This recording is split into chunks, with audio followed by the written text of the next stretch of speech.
إن الحمد لله نحمده ونستعينه ونستغفره ونعوذ بالله من شرور أنفسنا ومن سيئات أعمالنا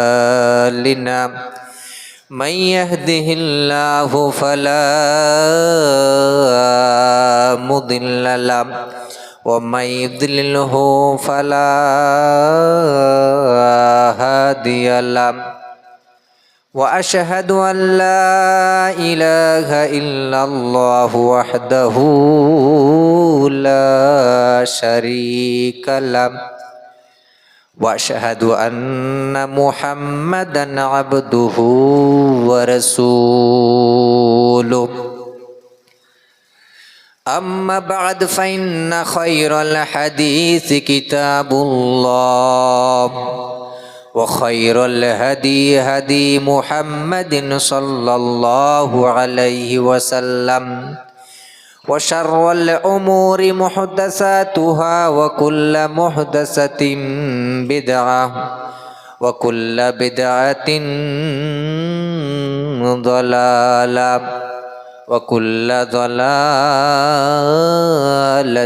في النار فأعوذ بالله السميع العليم من الشيطان الرجيم من همزه ونفخه ونفسه وقال الله تبارك وتعالى أيضا بسم الله الرحمن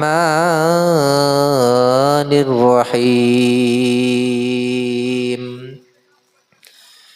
وأن المساجد لله فلا تدعوا مع الله أحدا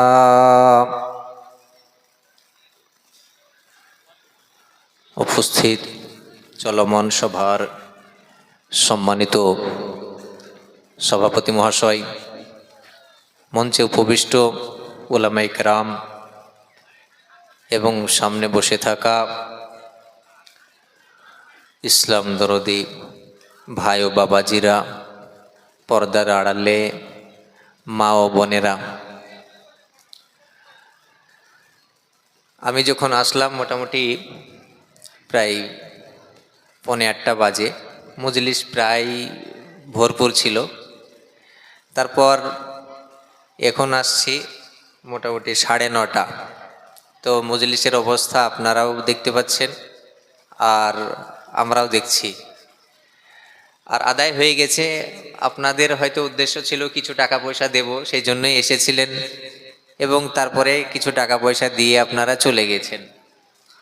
তো আদায়ের সাধারণত জালসা এরকম হয়ে থাকে। তারপরেও আপনারা হয়তো এটাও অবগত আছেন যে আমার পূর্বে যে সমস্ত বক্তারা ছিলেন তারা বেশ সুরেলু কণ্ঠের এবং অনেক গজল আপনারা শুনেছেন, অনেক কিছু আলোচনাও করেছেন, আদায় করেছেন।